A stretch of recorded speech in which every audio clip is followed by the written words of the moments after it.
Hello, this is the ATL show, Abundant Tribe Leaders, and today we have Jay Fiset, one of the most amazing loved leaders in the coaching industry and mastermind industry. I'm going to hand it over to John Block, who is my co-host on the show, and we can introduce Jay Fiset.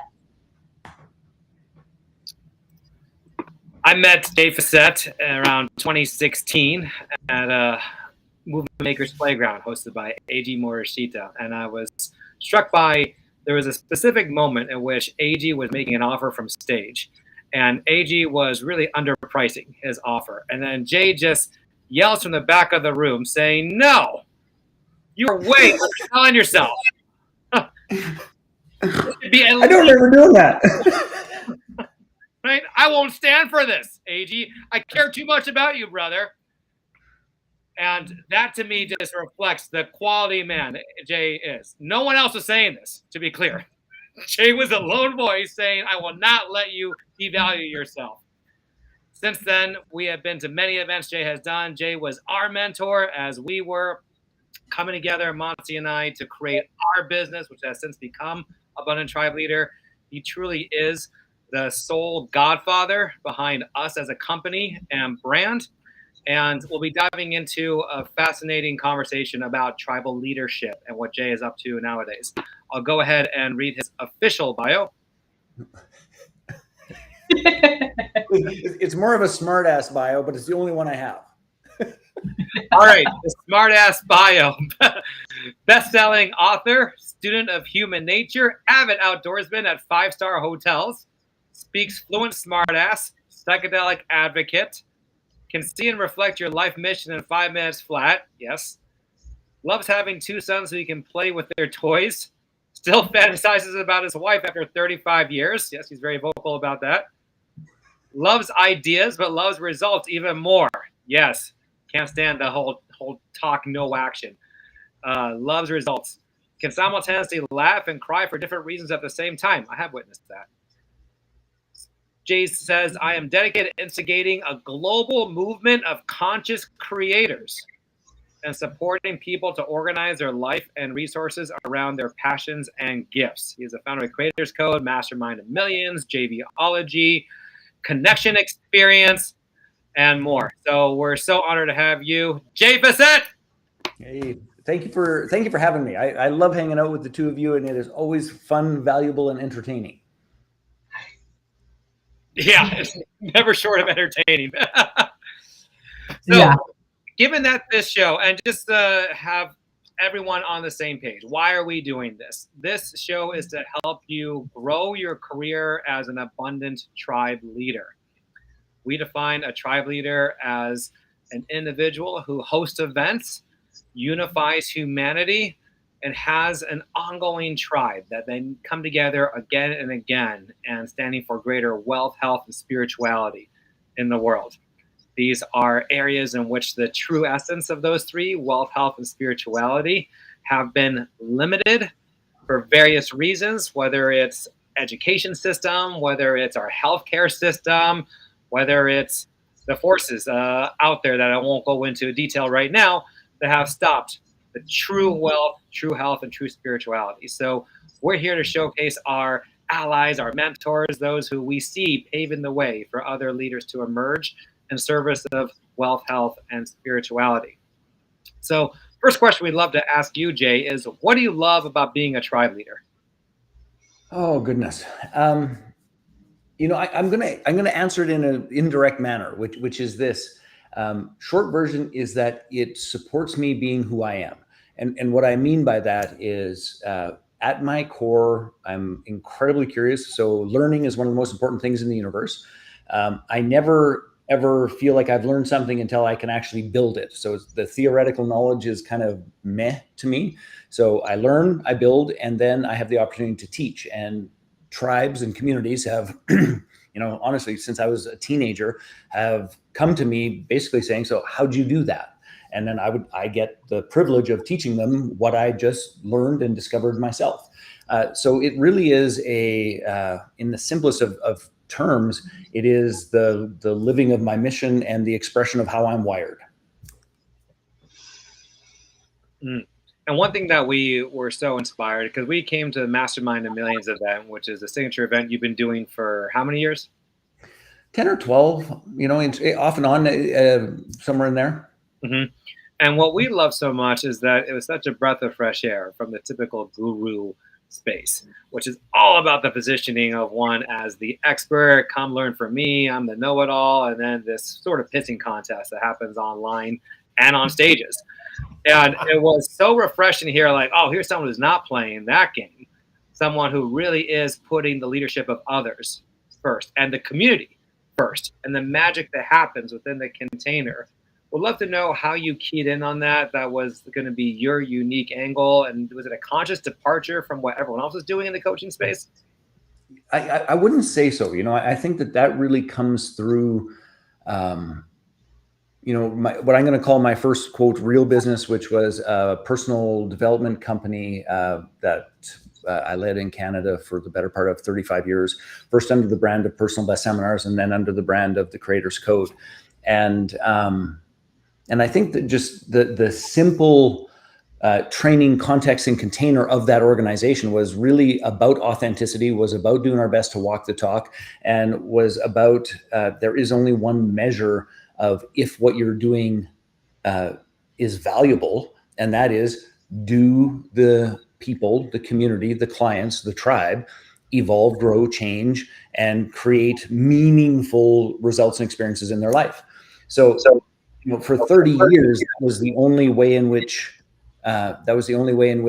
success was measured. So when I entered the sort of what I'm going to call the coaching industry, the digital marketing industry, the training and education, that whole world, it was like I had a bit of a tough time at the beginning. It's like, I'm not really sure what they're doing there, but I don't like it, so I'm just going to do my thing. So it was far less sort of intentional positioning and far more the product of the training and the support and the organization that I built for over a quarter century prior. And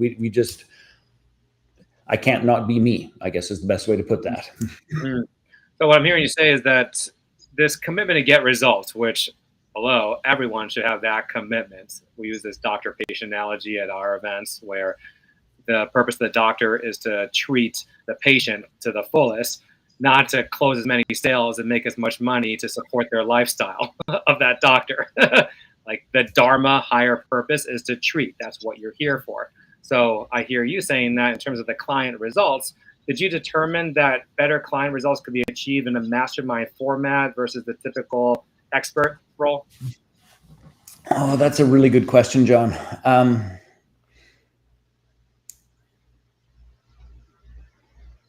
going to argue that both have a place. But there comes a time where I think in almost any entrepreneur's evolution, where it becomes perfectly clear, I know what to do. I'm having difficulty executing that, whether that's my own consciousness and my own patterns and my own difficulties, and or my lack of network connection, support, and sort of infrastructure. So, I think both have a place. And I think earlier on in people's entrepreneurial journeys, it's like you need some actual basic fundamentals, and those are probably best learned in a direct relationship with somebody who actually knows, who's built 7 businesses, who's, like there's a time and a place for that.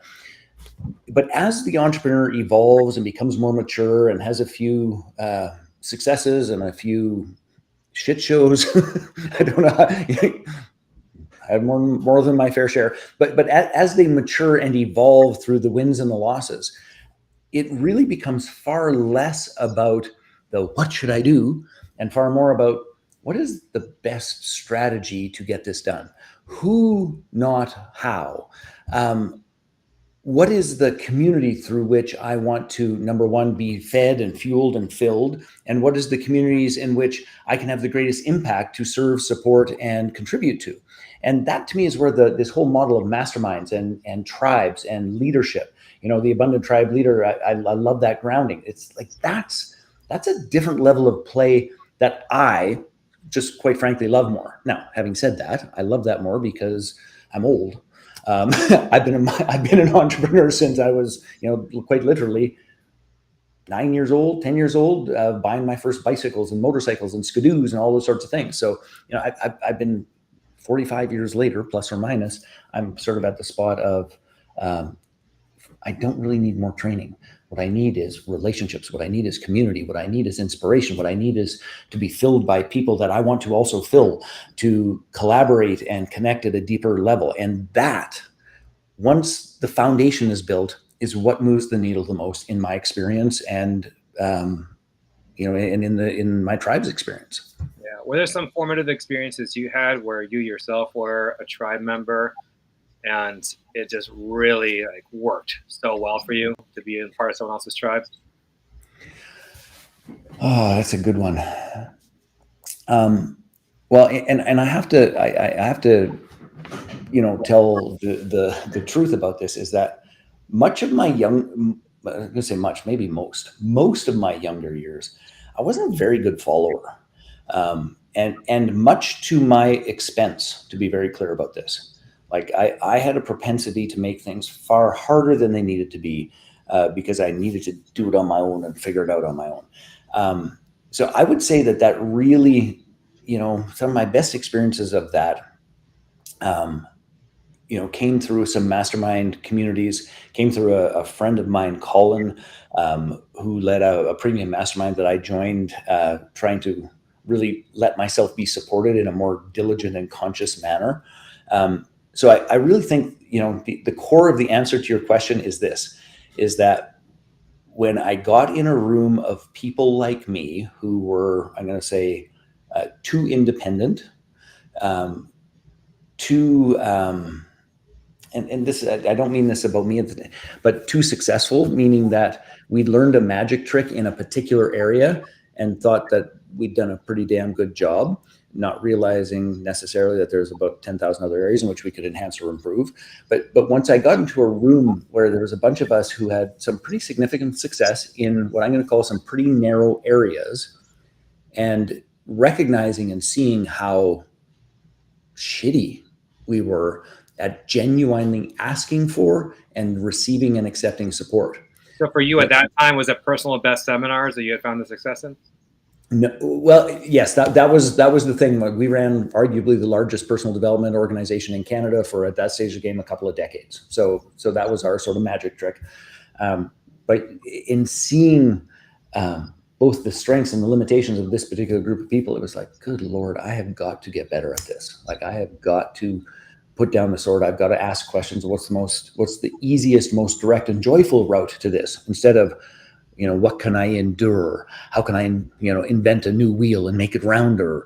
How would I just go get a good round wheel and get to work? It really was this shift of being willing to receive support and acknowledging, yes, I got a pretty good magic trick and I have success here, but there's a whole bunch more that I am missing and that I need to lean into, or I want to lean into. Does that answer your question, John? Yeah, it's a bit of a weird answer. Yes, any specifics of how you shifted, how you ran your business, how you just led life? Could you say it one more time? You cut out just a bit for me. How specifically did you shift? Like how you ran your business, how you maybe diversified as an entrepreneur, or some of those shifts? Oh, goodness. Well, I'll tell you the declaration first, because I think the declaration was actually more important than the hows. After being in that community for a little while, I wrote a note in our shared board, which was a declaration of what I wanted to bring and how I wanted to show up in that community, which was, and there was lots of words, so I'll just summarize it, which was this, is that it was my aim to let myself be supported by that group and by that community in the same way I let my mom support me. Because the truth is, in my world, other than my mom and my dear wife, my sisters, and in terms of direct family members, a couple of my dearest friends who we will carry each other out, we'll be each other's pallbearers. Outside of that little, they qualified, I really didn't let anyone else support me. And so this declaration of my job here and why I'm here is to shift my beliefs and to shift my way of being and to expand my capacity to receive support from this group and from others in the same way I let my mom support me. And that was the declaration that led to a multitude of transformations that we talk about for days. I love that. So I remember you had said that you have a tribe where you guys even keep a pot of money where it kind of rotates when there is need, like 50K, 100K, and there's so much trust that it just wire goes out and then wire goes back in. Like it's just. Let's be clear that there's an email that says who has it, how long they'll have it, what the interest is. It's just an email. It's not like we're not running to the lawyer. There's an email, and then the money gets moved. Yes. Wow. Like that level of support and trust is what a true tribe does, right? Like we're truly rising together in different ways, not just like coaching industry where you give me all the money you got, like down to the penny in your account, and then it's tough. It's tough. So why are you so attracted to tribes and transformation? Oh, goodness.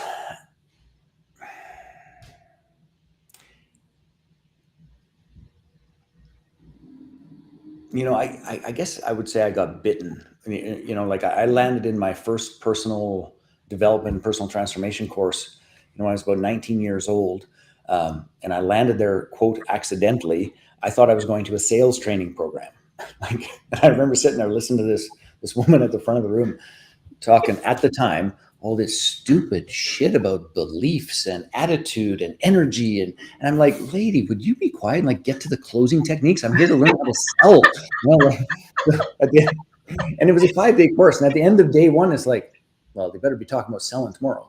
At the end of day two, it's like, maybe this isn't a sales course. I'm not the sharpest knife in the drawer. That's right. You got tricked. Oh man. And then day three, there's this particular exercise and activity, and I'm all pissed off about it. So I'm like, and she asked me a question. I start crying. I hadn't cried in like 12 years. I'm like, oh my God, I'm leaking. Like, what is going on? So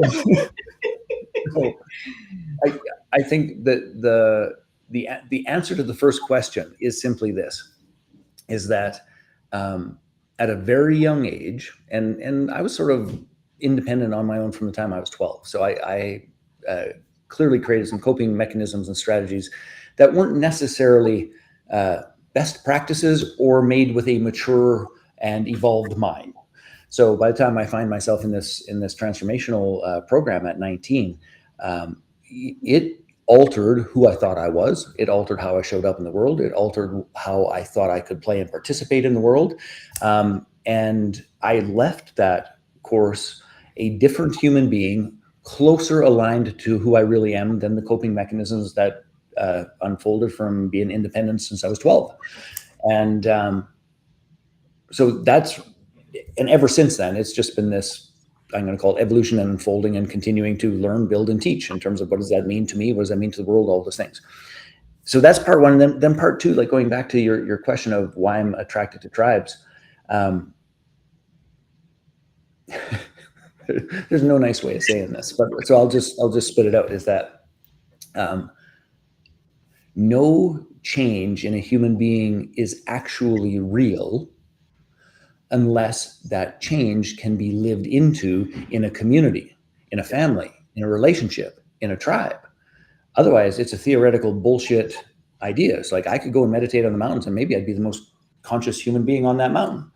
But honest to goodness, you will never know unless I can bring that consciousness to play, to create, to collaborate, to connect, to contribute in community, in relationships, because that's the only place that you actually know.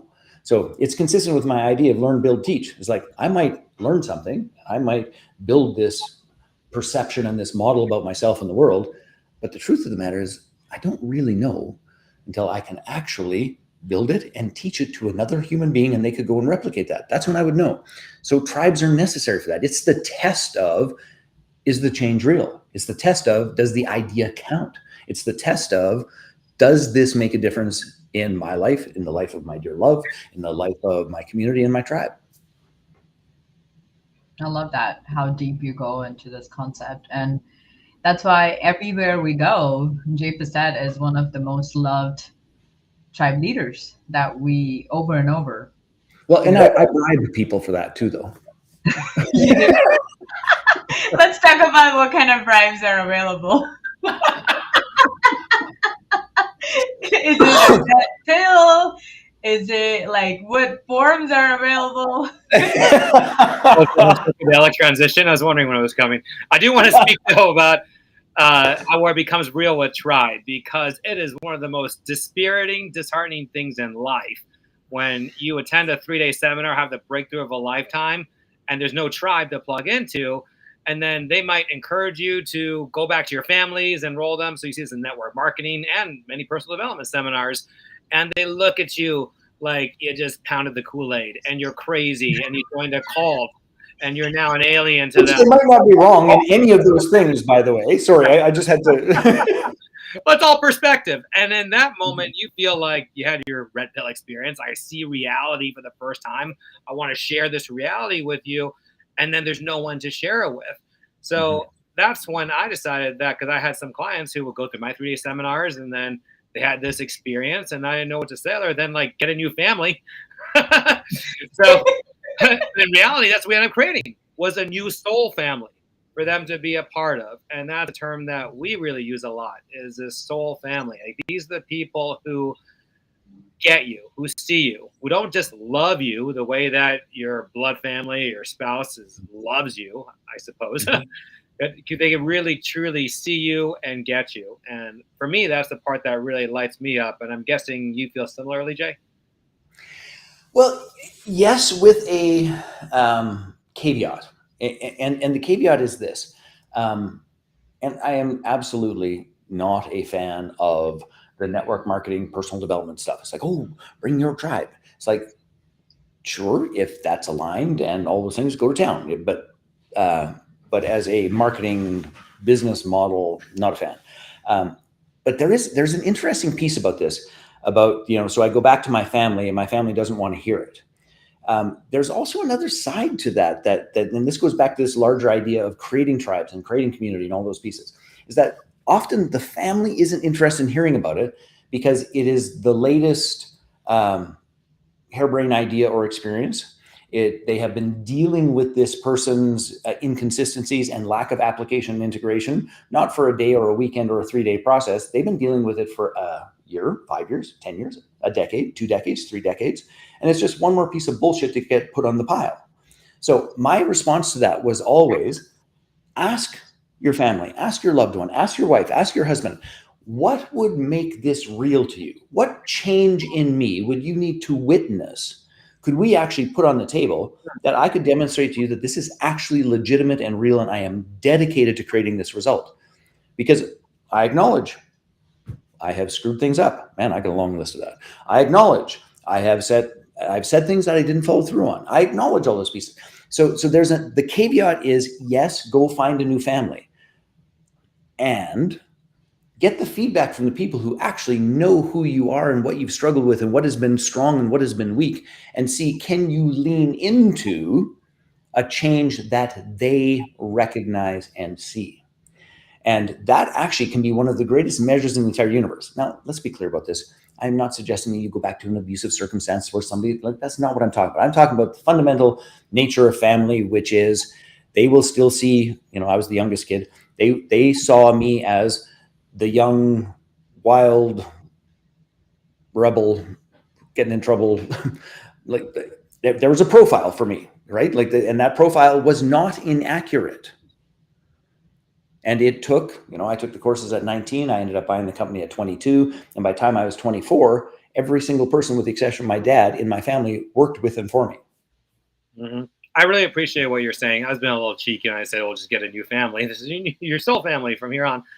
That this gap between those who get it and those who don't is another form of polarization, frankly, in humanity. Those who are on the spiritual personal development track and those who are not.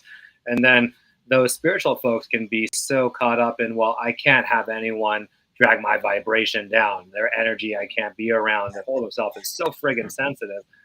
And there's a way to bridge that. And I love that real world, like, I'm on the hook now. What would you need to see from me in order to demonstrate this is real? And then the unity and actual, like, them getting enrolled in this new possibility for who you are, what this training could actually bring to their life. That's where it becomes real.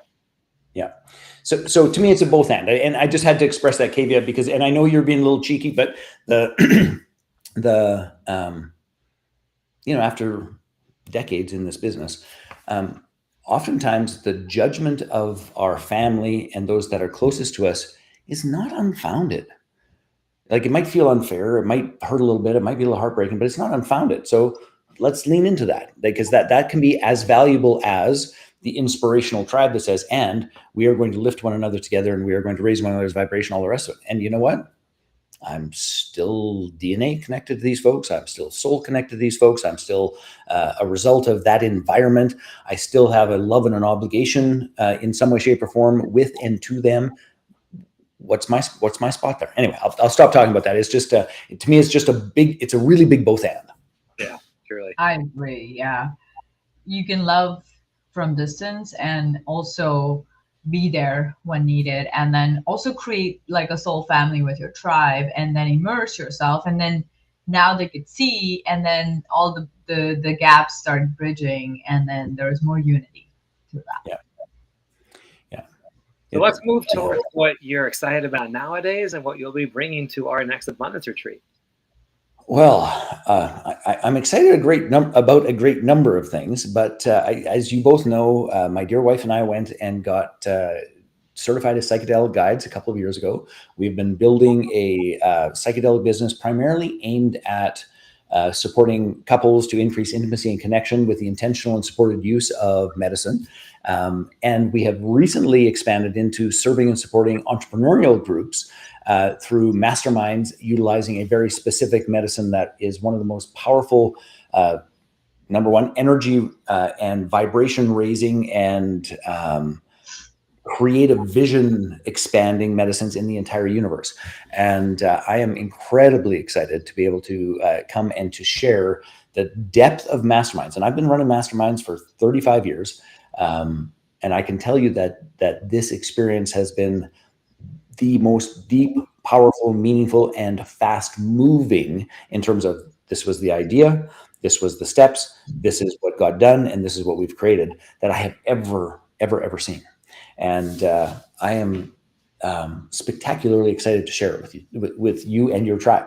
I noticed that now, just to reflect back that in the seminar space, there have been a large faction of people, myself and Monty included. We've done lots of seminars and things were not shifting as quickly as we would like. We were not getting the results, and we're high action people, both of us. There was just something internally. By the way, that's the biggest understatement in the universe. The two of you are high action people. We show up and it's like, you give me the list of the stuff that you're doing. And it's like, good God, my head hurts already. So we are high action people. Right. And even for us, like, we still get in our own way. I know I do at times. And there's some like fear that's like subconscious. And then having done the journey with you and Corey and just coming from pure spirit and pure love. And it's one of those, like, until you have that experience, it's hard to articulate. It's like, what's it like to be in outer space, right? Well, only fellow astronauts can really connect about that. And yet it's a very real experience, obviously, to have. And for us, we really look to that night as the birth of us as business partners. Would you say that's true, Monty? Absolutely. The formerly called Red Pill Experience was born. And, you know, we went from 0 to where we are now in just short 13 months. But that night when we truly did the whole mastermind on this, that's when it was born, and look where we are at. So we're super excited that now on the 14th month of this journey, we're able to now do it with our tribe and immerse in the whole experience. Where you're coming, we're like, wow, our mentor actually is coming to see what we're doing and what we've created, right? Like, I'm so excited. It's a blessed position to be in. Yeah. What would you say, just to address any concerns someone might have about the D word, like, I don't do drugs, and how would you speak to that? Well, I think first and foremost, I want to say, good Lord, I get that. I genuinely get that. Corey and I'll just sort of give a chapter title of our experience. So Corey and I are high school sweethearts. We courted, we were in a relationship, not necessarily courted. We were in a relationship for about 10 years, not always intimate, not always primary. We dated other people and all those sorts of things. Thank goodness to have broader experience. But we were always in relationship. And so that was a decade. And then as we were heading towards our 25th wedding anniversary, we didn't think we were going to make it. Like the odds were strong that this parallel life thing, and nothing was terrible, but nothing was good. You know, it was just like coping. And while we were trying to, quote, heal our relationship, save ourselves, we were invited to participate in psychedelic medicine for a little over 5 years. And every single time we were invited, we were like, no, we don't do that shit. We're not putting a chemical in our body. We're not doing, like, if we can't do it in our conscious state, it's not worth doing, because like we just had all of these stories, which were all fundamentally based on fear of it's not safe. Meanwhile, anyone who knows you for like 5 minutes knows you enjoy your red wine.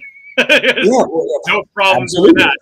That's totally fine, because I can go down to the store and get it. This shit you got to get off, you know, like the stories and the inconsistencies and incongruities around it are just so bonkers. That said, I would never, ever buy any medicine off the street or without, like, through our certification, we get a secret handshake to the same lab that supplies the Canadian government when they're doing MDMA assisted therapy for first responders and PTSD and all those sorts of things. So, and frankly, I would stop using psychedelics if I had to get it from a different source that wasn't 1000% safe and certified, and like, I just wouldn't. I'm not willing to ever take that risk, which was part of my story leading up to the 5 years. So anyway, here's the point is, I understand you being scared, and I understand it seeming insane, and I understand it being so far outside the box that there is no box. But here's the other side to it, which is the science is irrefutable in terms of the difference that psychedelics can make when done wisely, safely, with proper intention, with proper set and setting, and with proper health, both mental and physical screening. When those pieces are in place, it is, quite frankly, safer than alcohol. There is a whole body of studies I'm happy to share with people that just demonstrate the degree of safety. It's like, you can't hurt yourself if you do all of those things. Just check the boxes. And if there's a box you can't check, then you don't do it, because safety is first. It's just as simple as that. So that's one piece about it. Then the next piece about it is this, is that you don't know what you don't know. And, you know, after Corey and I had the experience of actually utilizing medicine, the most consistent conversation we had for the next 2 years while COVID was on and we were reinventing our life and our marriage and ourselves was, oh my God, why did we wait so long? This has made such a positive difference. Like, seriously, we missed divorce. Like, we got grazed by the bullet divorce. Like, that's how close it was. And we could have had this experience. We could have had this support. We could have had this insight 5 years ago. And we went through that. Anyway, so one of the pieces that I would say to you is the difference between drugs and medicine is intentional use and support. This is not drugs. This is medicine. And if you choose to utilize medicine, we will do it safely. We will put all of the pieces in place. If it is not safe and appropriate for you, then you shouldn't do it, and I wouldn't participate in you doing it. Simple as that. It's like, we cover all of those pieces. And then there's a 3-prong process that I've been writing about that I'll just share, that is a little bit indirect to your question, but I think that it's important, is that there are really 3 elements if you're going to entertain using medicine. And the first one is this, is rational thought and science. Like, let's just put these ideas together. Like, do your homework, satisfy your rational brain. Do not leap into anything that you do not know and understand and have questions about. Like, there's an entire body of work that can satisfy that this makes sense. And just to be perfectly clear about this, is that if we fast forward 10 years, what is currently Ativan, Adderall, what is currently Adderall and Prozac and all those sorts of things, a bunch of those things are going to be replaced with psychedelics. Your grandparents who are in old folks' homes and those sorts of things, Instead of sedatives to keep them calm and relaxed, in 10 years, they're going to be on microdosing protocols that actually stimulate and create neurogenesis and reconnect their brains when they're having difficulties with dementia. Those things are coming. That is how it's going to be. This is going to be as common as air in the next 2 decades. So go do your research. So satisfy your rational brain. So that's point number one. Point number two is this. Have faith. So part of this, the entire exercise of using medicine, we have an introductory evening called Meet Your Inner Healer. And every one of us has an inner healer. And without going into the big, long, drawn-out process of it, is that your inner healer knows what is required for you to heal physically, mentally, emotionally, and spiritually. And the truth of the matter is that our society today gets in the way and blocks it. The 2-second example is, if you cut your finger and you needed stitches, you don't go to the doctor and the doctor stitches you together, lining up your fingerprint. That'd be goddamn near impossible. Could be done today, but it'd be damn near impossible. What the doctor does is cleans it, puts it together, maybe puts a bit of glue, maybe puts a couple of stitches in it, and makes sure that it's clean and dry so that the body recognizes what needs to be healed. Your DNA lines up your fingerprints, and ta-da, it's done. You didn't have to think about it. You didn't have to worry about it. You didn't have to get it under a microscope. You didn't have to do any of that stuff. Your body knows how to heal. That is also true of your spirit and your soul. But we muck it up over and over again with our head and our intellect. So have faith that within you there is this part of you called the inner healer. And psychedelics, when done properly and intentionally, opens the door for your inner healer to guide you to what is necessary for you to naturally heal and become more aligned. And then the third part is intention. Have a clear intention of what you'd like to create and experience and discover if you were to use the medicine. And when you have those 3 pieces in place, satisfy your rational brain, get really clear and have faith about you have the answers within you. We're just going to open that door, and have an intention around how you're going to do that and with who. It's one of the most transformational experiences in your life. Okay. That was a long answer, but I love the 3-parter. It was perfect. And follow up on that, like, what have you seen? I mean, you're on big stages talking about this. So let's talk about the transformation that happened in the marriages that you've helped heal, because all of this is great in theory, but as you said, unless you start seeing it in your community and your tribes, it's not real. And of course, the results will speak for itself. Yeah, marriages and more recently with entrepreneurs. Yes, both of it. Yeah. Oh, so I'll just babble. You jump in, because I could go on a very, very long time for this. Okay. So the range of things that we see, hear, and experience is daunting. So we were just doing a follow-up integration session yesterday. A retired couple, love them dearly. They were doing a couples journey, which is a protocol that we invented that's quite beautiful. It's different than the connection experience. But literally in the last 7 days, he's lost or released 8 pounds, simply gone. And one of the things that I want you to understand is when those 3 pieces are in place that we talked about, and you intentionally use it, you have faith, and you've satisfied your brain,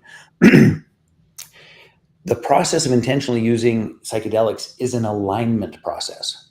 And what I want you to understand is that the 8 pounds that left his body is just an alignment process to who he is. He's not on a weight loss program. He's not changing up everything in the universe. It's just an alignment process, which brings me to something that I want to just say very, very clearly, which is if you're going to entertain healing through medicine, if you're going to entertain growing your business through medicine, if you're going to entertain transforming your relationship through medicine, here's what you must be prepared for. Alignment, whether you want it or not. And I'm being a little bit facetious with that, but it's actually true. So, for example, some people say it's like, well, the strangest thing happened to me is that I had this project and then I did medicine. It's like, I'm just not motivated to do that project. It's like, I just can't bring myself to it. And our question in follow-up is always like, so is the project aligned with what you know, feel, and believe the future of your life is? Well, no, I was just trying to make $75,000 so I could pay off this debt. And then it's like, well, here's what the medicine is telling you and this experience is telling you, is that wasn't aligned with your real purpose and why you're here anyway. So let's let that thing go. Sorry, go ahead, John. Sorry, there's the higher wisdom that we can't possibly access because the programming is so deep, whether it's from the coaching industry, if you're a coach, and what you should be doing to position yourself, launch a podcast, write a book. This is all programming in some form that it's hard to discern how true it is, capital T, for you. And the medicine is a straight shot to that truth. Exactly. So sometimes what happens is things that you thought were important do become not important at all. Things that you didn't know were important become incredibly important. And in our community, in our process, we just help people get themselves aligned. So anyway, that's the key point. So anyway, that 8 pounds was nothing but an alignment process. There's one couple who I dearly love, and this is a good example. He was terrified of doing medicine. One of those natural bodybuilders, incredibly fit, incredibly healthy, only puts good quality foods in his body, supplements like crazy, doesn't take painkillers, like he's like clean. Anyway, he was terrified about doing it, but as an act of love for his wife, he participated. And his words the next morning was this, is that we have been in therapy for over a decade, trying to create connection, trying to solve the problems so that we can be connected. And last night, with the intentional use of medicine support, we became connected, and in one night, solved all of our problems. They're gone. It's done. Finito. And this is interesting in the entrepreneurial space, a young couple, well, younger than Corey and I, a young couple who own a very cool company here in Alberta that had been struggling. Like it's been sort of like was hand to mouth for a bunch of years. They were really on parallel lives and then some. They are now on their second round of the ritual. Their sales for their company, last count, were up 600% higher. Way more profitable because they let go of a bunch of pieces, and they went from really having a sexless marriage to having incredible sex where like Corey literally gets texts like, I just had this incredible cervical orgasm that went from not having sex and not having orgasms to like being through the roof fulfilled and engaged and pleased and like and honest to goodness, I could just go on and on and on and on and on. We've had about 4 or 5 of our couples renew their vows. I had the privilege of renewing vows for a couple that went to Greece and renewed their vows in the ocean in Greece. And I guided them through that via Zoom, which was a beautiful experience. And to be, in terms of the range of folks that do this, they are a farming ranching couple. I think he's 72, she's 68. Been married 35 years and went and renewed their vows. So all sorts of beautiful and amazing experiences, which, by the way, just on this spiritual piece we were talking about, in that process, he's a pranic healer and has this incredible healing capacity and has leaned into this energetic healing modality that has transformed him, her, and their entire family. It's just been spectacular. So all sorts of beautiful things happen. But again, that's just a process of alignment. Wow. I had to add epic music because of what's being shared right now. I was wondering about that. Like, where's this music coming from? Yeah, I had to add it. Like, this is adding life to lives that are here struggling in some form or other. And that's what a tribal leader does, is it really takes charge of what is possible for their tribes and their communities. And as you said, like, you went on the whole rabbit hole of research, learning from resistance to love to now transforming the lives of people around you. And that's what a true leader does. It doesn't keep it to all themselves, because what good is it if it's not shifting lives?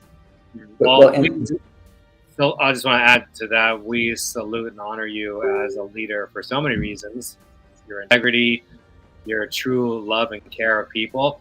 Also, this disruptor aspect of it, that leaders, as we see it, are there to toss over the apple cart, to say that this ain't working, what's been going on in this area. So whether it comes to personal development, to making marriages work, to making entrepreneurship work, there's something missing here. So in whatever sector that we're occupying, to toss over the apple cart and say, here's what we're going to do instead. And yes, it's controversial at times. People aren't going to get us. People are going to put all kinds of labels on us. Yet leaders, the ones who really shift lives, stay the course and keep standing. And each day, each month, each year, more lives transform. And that's what we see in you. And just so grateful to have you come to the Abundance Retreat in a couple of weeks. Yeah, I can't wait. And I'm going to hang out in San Diego for a little while afterwards, which I'm really excited about as well. Yes. All right. Anything else from Mossy Shaw? No, honestly, people who are intrigued by what we're talking and what's possible to get the breakthroughs in your business, in your life, in your marriages, and also find the alignment, the attunement that is possible.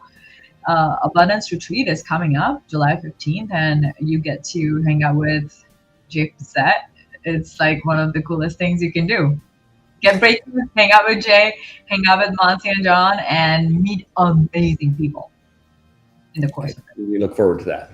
Right. So anyone wants to find out, just DM us directly. Is that the best way? Yeah, DM us, find us, John Block or Nancy Shah, or even reach out to Jay if you've known him for a long time, and then he can make the intro. And just all you have to say is, we're interested in Abundance Retreat. Mm-hmm. Awesome. And then to connect more with you, Jay, what's the best way? Probably find me on Facebook. Is probably one of the easiest routes. Just check out there, and should we? I was just thinking. I wonder if sharing the fireside chat for people who are curious about. We have a collection of questions and answers just about medicine and those sorts of things. But actually, we'll do that privately. If you're in that spot, which step one, just satisfy your brain, make sure you understand, do your research, make sure you know the science. If you want more education in that domain, you can just reach out to me. We'll send you a little video. There's the top 10 questions that people ask when they're considering utilizing the conscious use of medicine, and it'll help provide a contextual frame of questions to ask, things you should know, because this is beautiful and amazing, and it needs to be done deliberately, intentionally, and clearly. And it's got to be right for you at the right time. Love it. Awesome. Leaders meet people where they're at. Make it an easy way for them to take that next step. Yes, I love that. Jay is there to support with all of that Q&A, and I'm so excited. So with that being said, Abundant Tribe Leader Show, this is for leaders who are committed to transforming lives in their community, creating thriving communities. That is their vision and mission. So we are so blessed to have you. Actually, this is the first episode, and we launched it with you. So